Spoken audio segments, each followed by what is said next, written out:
Hello students, welcome to Vindra coaching classes. Today in this video we will discuss some combining sentences.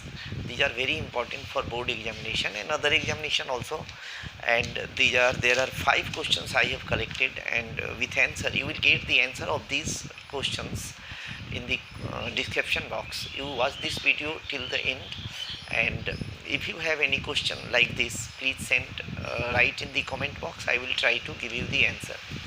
Thank you. Then first question, the man created the trouble, he was arrested by the police. And answer will be the man who created the trouble was arrested. The man, comma, who created the trouble was arrested. Full stop. Next, he was ignorant of the matter, his ignorance was complete. He was ignorant of the matter, his ignorance was complete.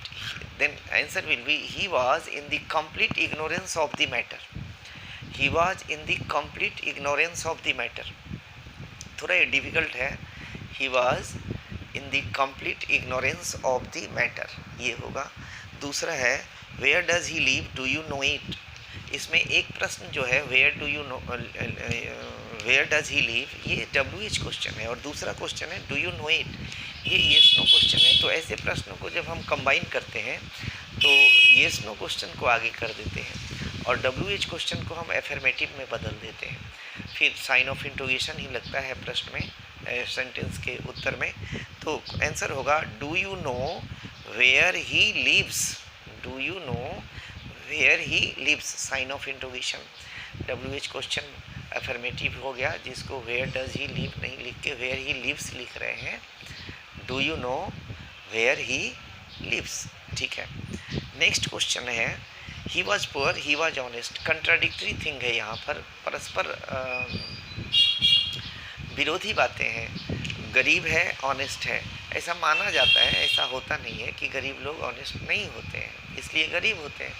तो इस तरह की बातें हैं नहीं, लेकिन वो भी ऑनेस्ट होते हैं. उनकी गरीबी का कारण बहुत सारा होता है, उनके बैकग्राउंड में, उनके इतिहास में ये सारी चीज़ें हैं.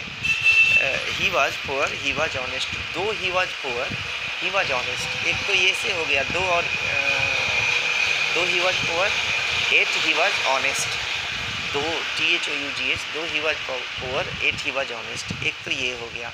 एक और एट की जगह आप कॉमा लगा सकते हैं, कॉमा से रिप्लेस कर सकते हैं. दूसरा है he was poor but honest, ये भी एक सेंटेंस बन गया. ऐसे भी कंबाइन कर सकते हैं. Last, I bought a book its price is 40 rupees. I bought a book whose price is 40 rupees. I bought a book whose price is 80 rupees. 80 or 40, whatever it may be, but the combining will be I bought a book, its price is 40 rupees. 40 को 40 ही रहने देंगे, आप figure क्यों बदलेंगे, गलती हो गई हमसे. I bought a book whose price is 40 rupees, ऐसा होगा. या इसको आप हुज का जो यूज होता है, हुज पर्सनल प्रोनाउन है और पर्सन, प्लेस और थिंग को भी रिप्रेजेंट करते हुए यूज़ करते हैं. जैसे बुक के लिए हमने हुज लगाया, इस तरह. Thank you. I think you will like this video, you will share with your friends, and thank you.